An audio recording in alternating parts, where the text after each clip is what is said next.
Hey there, guys. Welcome to my channel. My name is Cerise, and this is Story Time. I really hope you're having a wonderful day and you're out there having fun. And if you're not, you're at least relaxing and enjoying things. All right. If you have been to my channel before and you've listened to these story times, then please take a moment to subscribe if you like them. If you have, thank you so much. I appreciate you. And if you haven't, and this is your first time to my channel, we do story time every Wednesdays and Saturdays. So if you like this video, please take a moment to subscribe. Don't forget to hit that bell because it will ask you if you want all notifications. And if you click on yes, that means you will be notified when I update on a new video, and it's free to do so. Alrighty, without any further ado, let's get into this story. Hi, my name is Timothy, and I was in the Marine Corps for most of my life. And my brother, well, he couldn't get into the Marine Corps at all. He was a sickly child, and he just was always down and out. I took care of him most of my life until my mom died. And when my mom passed away, he actually moved into my house. And he lived with myself and my wife for a while. But you see, I was always abroad.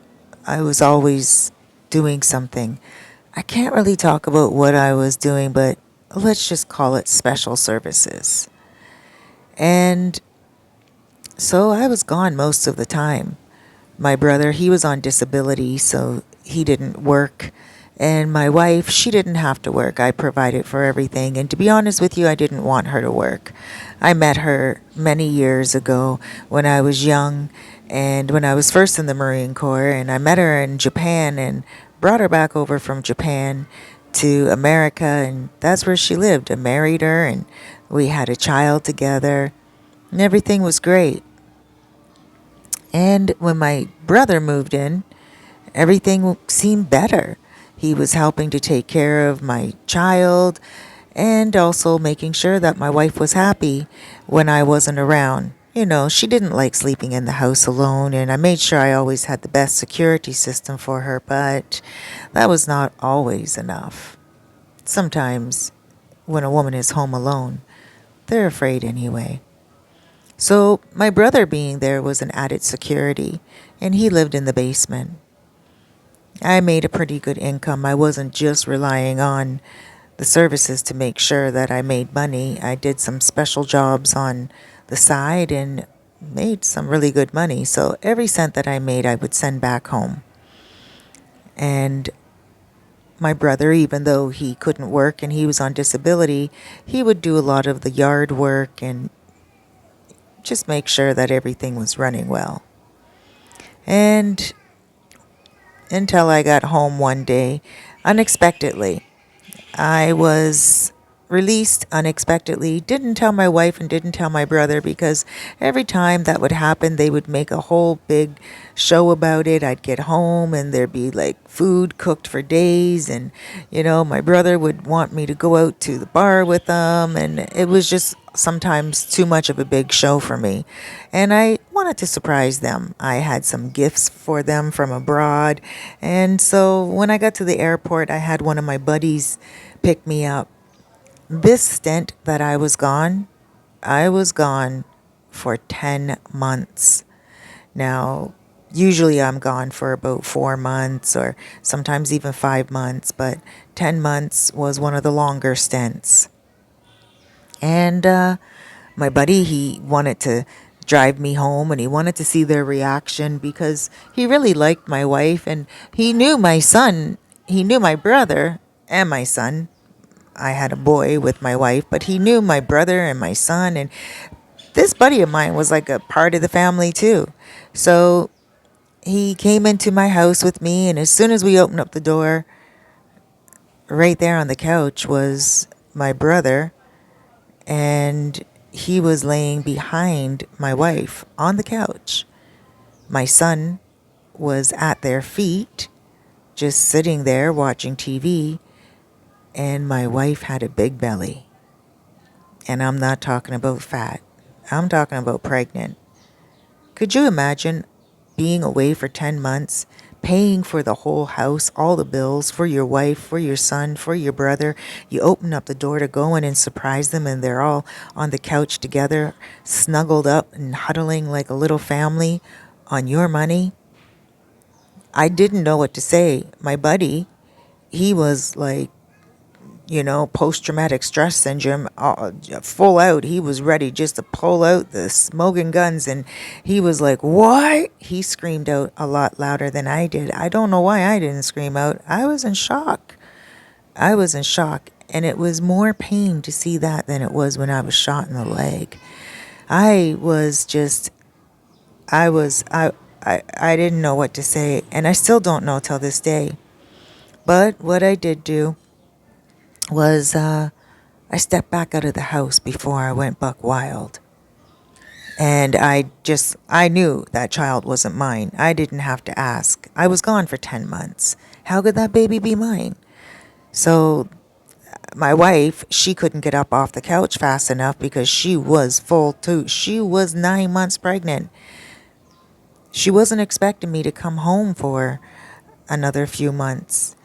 And I think that's another story. She was probably going to try to hide it, probably try to say it wasn't hers. I don't know. Because she knows when I'm home, I'm only home for a few months and then I'm gone again. Maybe she would have said she was babysitting. I don't know what she was going to say and whose child she was going to say it was, but I stepped out of the house and I'm glad I did. My friend, he stepped into the house. He pushed my wife off the couch because by this point my brother was trying to get from behind my wife and he couldn't do it very well without pushing her off. But my friend didn't care. He pulled her right off the couch and pretty much flew her across the room. My son was crying and I felt for my son, but I just knew if I walked back into that apartment, into that house, into that living room, I would have went buck wild. So I left. I grabbed my buddy's car. The keys just happened to be still in the car, and I wasn't having it. I just jumped in the car and I took off and I drove to the police station. I don't know why I drove to the police station, don't ask me. But as soon as I got into the police station, it was really cool because the police officer that was at the front, I told him what was going on, and he was a retired vet. And he said to me right away, he's like, "You know what? There's nothing much that the police can do about it, but buddy, I know how you feel." And he said, "I'm going to give you a really good lawyer's name, and you need to handle this right now before you go back abroad." And I knew I had to. I contacted the lawyer immediately. The lawyer did everything that the lawyer could do. But, there was not much that could be done. The house was sold. The divorce was expedited because my wife was pregnant with another man. Fortunately, for that reason, I didn't have to pay her alimony. And my son, well, I get to see him from time to time. I never really got to see him too much anyway. I love my son so much. He looks just like me. He's a miniature me. He's my world. I get to talk to him on FaceTime and, I apologized to him. I didn't mean to scare him. And my friend did pulverize my brother. My brother was pretty much beat down and couldn't get back up for a few days. My wife, she went into early labor. I don't even know why I'm calling her my wife. But that's what happened. Now, I'm engaged to another woman here in the Dominican Republic. I was abroad and I met a couple of guys there, and they told me that they love to go all around the world. They travel the Philippines, they travel Colombia, they travel Dominican Republic and Thailand, and they told me that the Dominican Republic has some really beautiful women. And I thought to myself, why not? I'm not going to give up on love, you know? So I went to the Dominican Republic And within about 3 days, I met myself a good one. And she is a good one. She's been back and forth to America a lot. She had her passport. She used to be married to a guy, an American, that cheated on her, and she got divorced. She never had any children, but she's been in America before and she liked it. So now I'm going to buy a house and I'm going to try it again. And you know what? If the same thing happens again, it happens again. That's all I can say is at least I put myself forward. This woman does seem like a nice one, though. She's never had any children, like I said. She's 36 years old. She's not sure if she wants children, and I'm not sure if I want children either. I'm putting her through school. I'm helping her to get an education. She just wants to go through school to learn English and become a Spanish teacher. She wants to do that online. She doesn't like to go outside. She doesn't like to do anything. I met her in Sosua, but I met her on the beach. She was visiting from Santiago one Sunday on Playa Sosua, and she was with her family. And one of the kids that she was with and she was taking care of in the water looks just like my son. So I walked up to her and I was like, "Is that your son?" And she said, "No, it's my nephew." And I was like, "Wow, he looks just like my son." I pulled my cell phone out. I showed her the picture. She couldn't believe it. We walked back over to her family. We showed her family the photo. They were so amazed too. And then they asked me to sit down and have a bite to eat with them. And I was on the beach alone, so I thought, why not? This is a great opportunity to get to know the real culture. And I sat down and I had a meal with them. And before I know it, they were inviting me to Santiago. So I told them I would meet them there the next day. And I left Sosua, packed up, and I went to Santiago the next day, got myself a Airbnb there. And it was a nice villa. So I invited them all over to the villa and I made them all barbecue. And the more we got to talking, the more I really liked the family and the more I was just loving that woman. And I could see the way she was around her family. And then I told her I'm rarely available, but we can keep in touch through WhatsApp and I'll be available as much as I can through WhatsApp. She didn't seem to mind. She said she was used to long distance relationships, dating Americans in the past. And so it worked out. And now, like I said, I'm putting her through school, teaching her more English. She speaks really good English, but her grammar is not all that on point. So she's going to learn English and then she's going to start her own, maybe just teaching. It's not important right now. We're just going by the seat of our pants, and that side I think is important in life. Just follow your heart, be strong, and move on.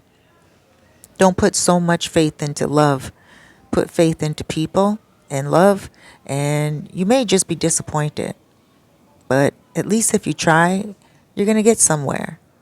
If you don't try, you get nowhere. The moral of the story, my wife and my brother, well, my brother couldn't take care of my wife financially. I pay child support, and that's pretty much what they live off. They had to downsize. She did get half the house when we sold it, and that was a pretty penny for her because it was paid off completely. We bought it at 150,000. We sold it at 550. So she got clear with that. I don't know what she did with the money. Perhaps she spent it on my brother's medical bills. But she, from time to time, asks me to send her money and tells me that she's broke, and I don't feel any pity. I mean, I do believe in love, but I don't believe in foolishness. Fool me once, you're not going to fool me twice. Hey guys. Wow. Well, there we go. That's it. I mean, I like exactly what he said, you know. Don't get so down and out. Don't get depressed. There's always more fish in the sea. And you know what? People come just like buses do. And of course, you invest a lot in love. But at the same time, if the investment is not paying you out, then you got to just cut it off and keep it going. And I like what he did. Sounds to me like he got himself a good woman. And when I met him here in the Dominican Republic, I met his woman as well. She seemed very lovely. And I really hope that they make it and everything goes great with them in America. Thank you so much for listening, guys. I love you so much. Huge hugs, loads of love, big blesses. Please let me know where you're watching this video from. It's so interesting to see everyone who watches the videos from all around the world. Take care. Make sure you take care of yourself and be careful out there.